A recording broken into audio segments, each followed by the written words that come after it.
नमस्कार दोस्त, स्वागत है आप सभी का विकास स्टडी पॉइंट में। दोस्तों, इस वीडियो में हम बात करने वाले हैं क्लास 12 का हिस्ट्री जो आज का पेपर हुआ था उसका हम आंसर की जा रहे हैं करने के लिए।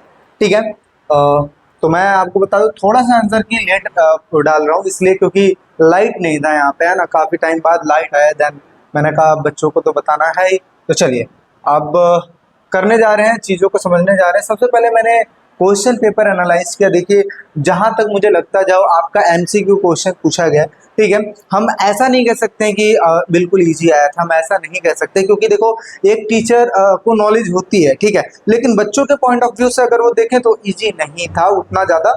हाँ, इजी था लेकिन उतना ज़्यादा इजी नहीं था। जो बड़े बड़े क्वेश्चन थे या वो सब तो इजी था, लेकिन एमसीक्यू की अगर मैं बात करूँ तो कुछ क्वेश्चन तो थोड़े से कंफ्यूजन वाले थे। ठीक है, चलिए स्टार्ट करते हैं। देखते हैं पहला क्वेश्चन आपके सामने क्या लिखा हुआ है कि निम्नलिखित में से किस अभिलेख में लगभग 5वीं शताब्दी ईस्वी के रेशम के बुनकरों की एक श्रेणी का उल्लेख किया गया। ठीक है, ऑप्शन आपके सामने इतना दिया गया था, लेकिन अगर इसमें आंसर की मैं बात करूं तो क्या हो जाएगा, मंदसौर अभिलेख इसका क्या हो जाएगा, राइट आंसर हो जाएगा। ठीक है, एक चीज और मैं बताना चाहता था, अगर यहाँ पे शिलालेख अगर बोलता ना तो दसपुर करके है ना, दसपुर शिलालेख में, ठीक है, रेशम के बुनकरों का उल्लेख किया गया था, बट वो ऑप्शन में तो दिया ही नहीं था, इसलिए यहाँ पे ख वाला ऑप्शन राइट हो जाएगा। ठीक है, चलिए नेक्स्ट बात करते हैं, अगले क्वेश्चन की तरफ चलते हैं। अगला क्वेश्चन आपके सामने क्या लिखा है कि निम्नलिखित में से किसे भारतीय पुरातत्व का जनक कहा जाता है। बहुत से बच्चे जॉन मार्शल लगा के आए, लेकिन जॉन मार्शल गलत हो जाएगा। ठीक है, अलेक्जेंडर कनिंघम, ठीक है, अलेक्जेंडर कनिंघम इसका राइट आंसर हो जाएगा। लिखा है तीसरा क्वेश्चन, बर्नियर ने निम्नलिखित में से भारतीय मुगल कालीन शहरों को क्या कहकर पुकारा, क्या कहकर पुकारा है। तो देखिए, शहरों की इसने कहा है शिविर नगर।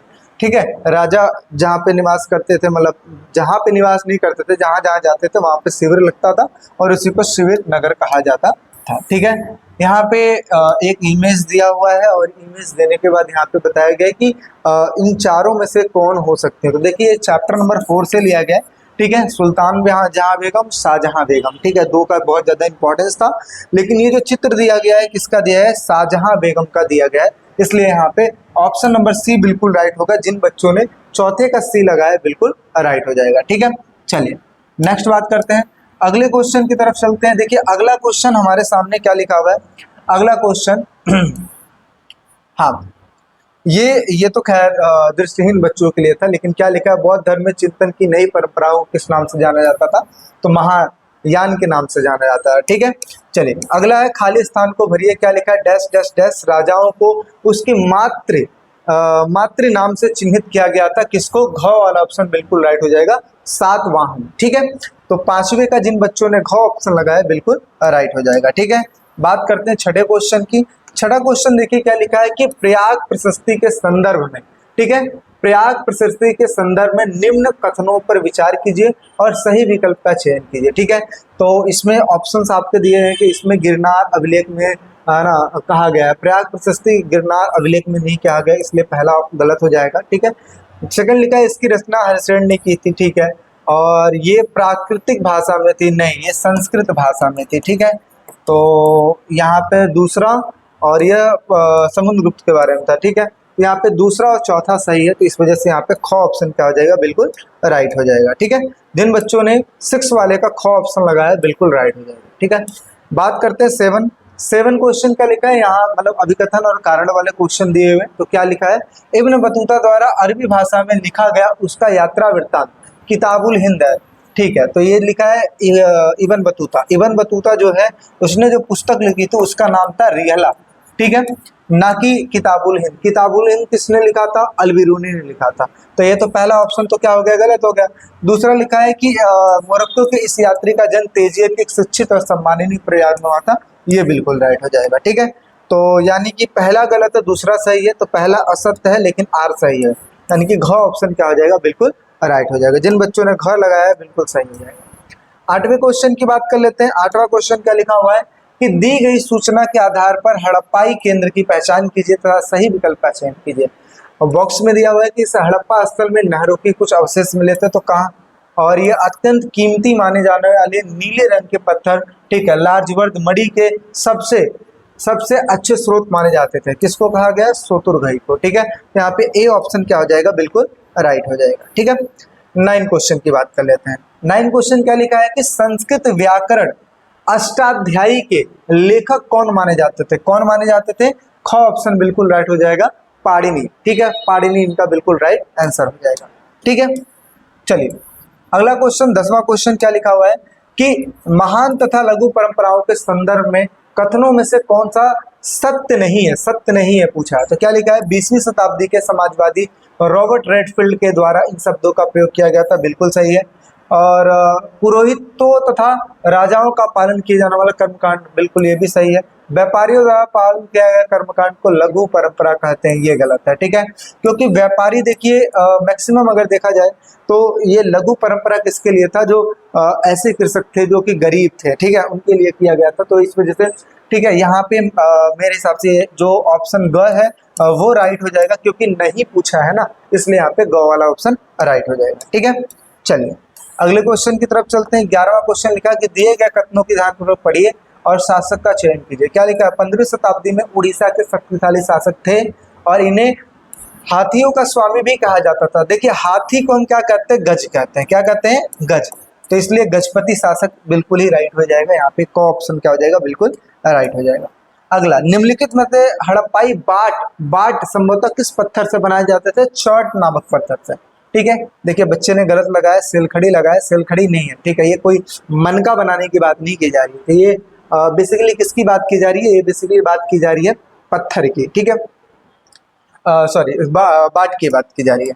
अगला क्वेश्चन की बात करते हैं। अगला क्वेश्चन क्या लिखा हुआ है? अगला क्वेश्चन आपके सामने है, क्या लिखा है? संभवतः कॉलम दिया हुआ है, संभवतः स्तंभ दिया हुआ है ए और बी। ठीक है, और इसको हमें मैच करना है।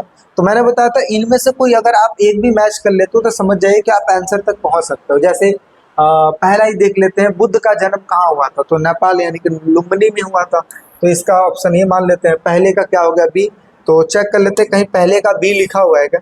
पहले का बी, पहले का बी, देखिए पहले का बी, यही आंसर देखने को मिल गया। ठीक है, इसलिए आपका क्या हो जाएगा? ग वाला तो ऑप्शन बिल्कुल राइट हो जाएगा। ठीक है, चलिए अगले क्वेश्चन की बात करते हैं। लिखा है कि निम्न में से किस दार्शनिक के द्वारा बर्नियर के वृत्तांतों का, ठीक है, प्राच्य निरंकुशवाद के सिद्धांत को विकसित करने के लिए किया गया था? तो किसका किया गया था?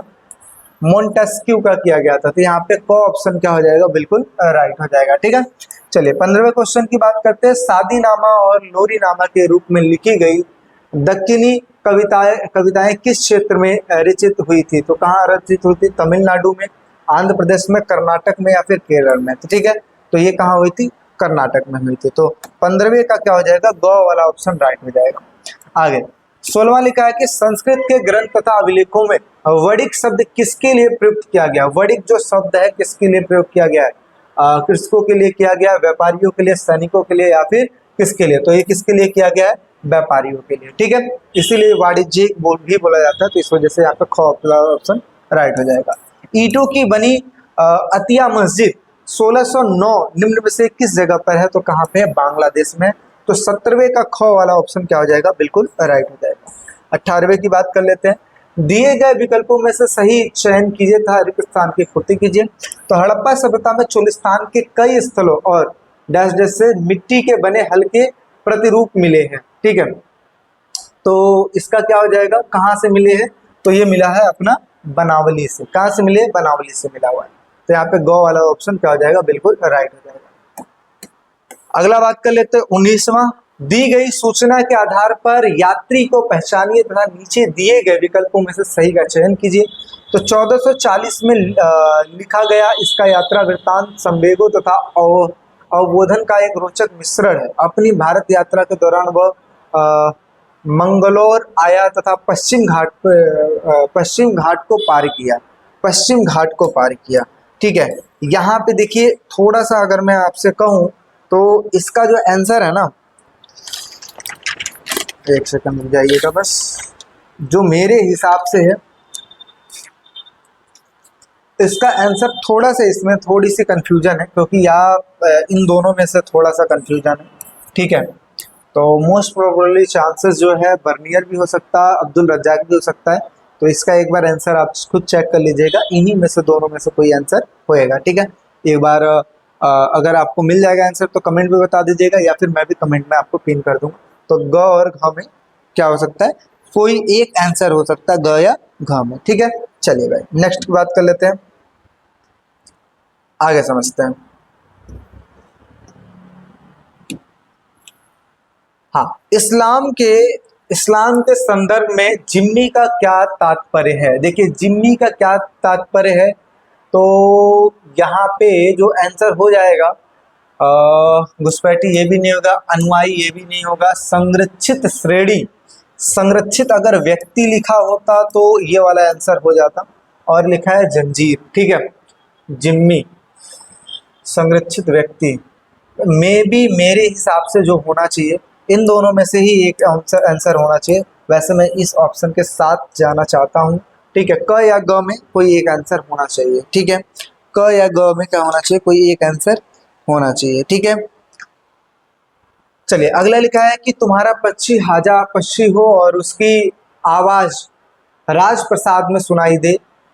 प्रयुक्त कथन में से पुरातात्विदों के अनुसार हाजा पक्षी किस पक्षी को कहा गया है, मोर को कहा गया है। ये शायद पिछले साल आया भी था क्वेश्चन। ठीक है, चलिए बाकी अगर मैं क्वेश्चन आंसरों की बात करूं तो ये मोस्ट प्रोबेबली सारा इजी आया था। ठीक है, इनमें इजी आया था, मैं ये कह सकता हूँ बहुत ही आसान क्वेश्चन थे, जैसे रहस्यमय लिपि के बारे में बोला गया।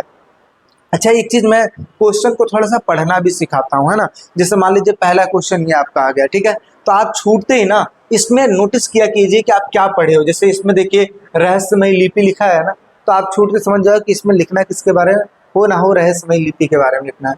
जैसे इस क्वेश्चन में अगर देखा जाए तो किसके बारे में लिखना है, लिखना है कि योजनाबद्ध तरीके से जो चीज बनाई गई थी, जैसे वहाँ की नालियां बनाई गई थी, उसके बारे में लिखना है। छठी इसमें किसके बारे में लिखना है, तो जनपद के पीछे कौन, मगध के सबसे शक्तिशाली जनपद के पीछे। तो ऐसे ऐसे क्वेश्चनों को आप लोग पढ़ा कीजिए। ठीक है, तो ये तो इजी आया था। हम बात करते हैं सीधा इसके जो पैसेज है, पैसेज की तरफ चलते हैं। बाकी है ना, ये इस तरीके से मैं कर देता हूँ ताकि जो इवनिंग के बच्चे हैं वो भी एक बार देख लेंगे तो सही रहेगा। ठीक है, बाकी ये नेक्स्ट ईयर काम आएगा बच्चों के, तो इस वजह से। अच्छा ये 31वां देखिए क्वेश्चन आया है, जिसमें विवाह के 8 प्रकार के बारे में बताया है। इसमें ये लिखा है कि मनुस्मृति का संकलन कब किया गया। तो देखिए मनुस्मृति का जो संकलन किया गया था 200 ईसा पूर्व से लेकर, ठीक है, 200 ईस्वी के बीच में हुआ था। तो ये चीज है। अगला, धर्मशास्त्रों में कितने प्रकार के विवाहों को स्वीकार किया गया है तथा कितने प्रकार के विवाह उत्तम माने जाते हैं। तो देखिए टोटल 8 प्रकार के विवाह होते हैं। कितने, 8, जिसमें से 4 क्या है, उत्तम माने जाते हैं। ठीक है, बहिर्विवाह पद्धति क्या है, बहिर्विवाह पद्धति वो है जिसमें हम अपने गोत्र में शादी ना करके गोत्र से बाहर शादी करते हैं, उसे हम क्या कहते हैं, बहिर्विवाह कहते हैं। ठीक है, तो ये अगला है मुगल शाहजादी आरा जहां की तीर्थ यात्रा के बारे में बात की जा रही है। तो सीधा देख लेते हैं इसका आंसर क्या लिखा है, शेख मोहिउद्दीन चिश्ती की दरगाह कहाँ पर है। तो देखिए इसका जो आंसर है ना आपको पैसेज में भी मिल जाएगा। देखिए क्या लिखा है, अजमेर, है ना, अजमेर के लिए निकले तो ये अजमेर आप लिख सकते हैं। ठीक है, दूसरा ऑप्शन क्या आपको क्वेश्चन पूछा है कि जहां आरा दरगाह कब गई थी। तो दरगाह कब गई थी, तो ये बात कब की चल रही है, 1643 की बात चल रही है, तो इसलिए 1643 आप लिख सकते थे। ठीक है, अगला, दरगाह पहुंचने से पूर्व जहां आरा में किन किन नियमों का पालन किया। तो किन किन नियमों का पालन किया, तो देखिए यहाँ पे चीज लिखा हुआ है। वीरवार को तो वो है ना वहां पे पहुंच गई थी, लेकिन क्या क्या चीज किया उससे पहले देखिए, मैं इस बात के लिए वादा परस्त थी कि हर रोज और हर मुकाम पर मैं 2 बार की ख्वातियारी नमाज अदा करूंगी। दूसरा है, बहुत दिन मैं रात को बाघ के चमड़े पर नहीं सोई। ठीक है, अपने पैर मुकद्दस दरगाह की तरफ नहीं फैलाए, न ही मैंने अपनी पीठ उनकी तरफ की। ठीक है, पेड़ के नीचे दिन गुजारती थी। तो ये कुछ नियम उन्होंने अपनाया था, तो ये आप लिख सकते थे। ठीक है, चलिए तो ये भी हो गया। नेक्स्ट है 33वां, गरीब किसान। तो इसमें हम देख लेते हैं, बर्नियर द्वारा लिखे गए ग्रंथ का नाम है। तो फ्रांसवा बर्नियर कौन सा ग्रंथ निकला था। ठीक है, फ्रांसवा बर्नियर की अगर मैं बात करूं तो जो फ्रांसवा बर्नियर था उसने क्या लिखा था, उसने लिखा था travel in the Mughal umpire लिखा था। ठीक है, अच्छा, बर्नियर के अनुसार भारत में बेहतर भूमि धारकों का वर्ग का उदय किस कारणों से अवरुद्ध है। तो इसलिए अवरुद्ध है क्योंकि यहाँ पे जो सारी जमीनों का मालिक है वो अमीर वर्ग है, यानी कि राजा है। वो किसानों को अपनी निजी भूमि नहीं देता है, ठीक है, सिर्फ काम करवाता है उस पर। तो इसकी वजह से वहाँ पे जो बढ़िया बढ़िया किसान है, जिसको जो ये कहें कि अपना समझ के जो काम करे, वैसे लोग नहीं हैं, है ना। इस तरीके से मुगल काल भारत में संबंधित उसके विवरण यूरोप के लोगों को चेतावनी देता है। तो हाँ बिल्कुल चेतावनी देता है, इसलिए क्योंकि भारत में कुछ चीजें उसको अटपटी सी लगी। अटपटी सी लगने के बाद उसने वही चेतावनी दी कि देखो अगर इस तरीके से आप करोगे तो यहाँ के जैसे भारत के किसान हैं जो अच्छे नहीं निकल पा रहे हैं क्योंकि उनको अपनी भूमि नहीं मिल पा रही है, उसी प्रकार से अगर आप भी ऐसे करेंगे, यानी कि यूरोप में भी ऐसी चीजें होंगी, तो वो भी नहीं हो पाएगा। देखिए इसके बारे में जिक्र यहाँ पे दिया हुआ है, थोड़ा सा मैं नीचे कर देता हूँ। यहाँ पे देखिए, इस उद्धरण में बर्नियर राज्य और समाज से संबंधित यूरोप में प्रचलित तत्कालीन विवादों में भाग ले रहा था, और उसका प्रयास था कि मुगल कालीन भारत से संबंधित उसका विवरण यूरोप में उन लोगों के लिए एक चेतावनी का कार्य करेगा जो कि निजी स्वामित्व की है, यानी कि अच्छाइयों को स्वीकार नहीं करते हैं, ठीक है। तो इसी वजह से निजी स्वामित्व की अच्छाइयों को स्वीकार अगर आप करोगे तो आप उन्नति करोगे, नहीं करोगे तो नहीं होगा। कुछ इस प्रकार से चीजें उन्होंने लिखी थी, ठीक है। अच्छा हाँ, अब ये देखिए क्वेश्चन पूछा गया था नागेश्वर, कोटदीजी और धौलावीरा, ये फर्स्ट चैप्टर से तो हमेशा क्वेश्चन आता है, फर्स्ट चैप्टर से, ठीक है। तो देख लेते हैं मैप में कहाँ कहाँ इसका स्थान है।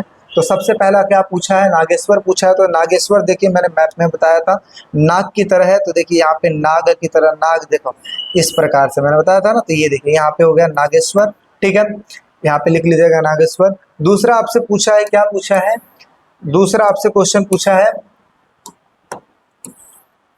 कोट दीजिए, कोट दीजिए पूछा है। तो कोट दीजिए कहाँ पे भाई, देखो कोट दीजिए यहाँ पे है, ठीक है, कोट दीजिए यहाँ पे हो गया। तीसरे नंबर पे वो पूछा है इसने धौलावीरा, ठीक है, धौलावीरा अपना यहाँ पे है, इस जगह पे धौलावीरा है, और कालीबंगन इस जगह पे, ठीक है।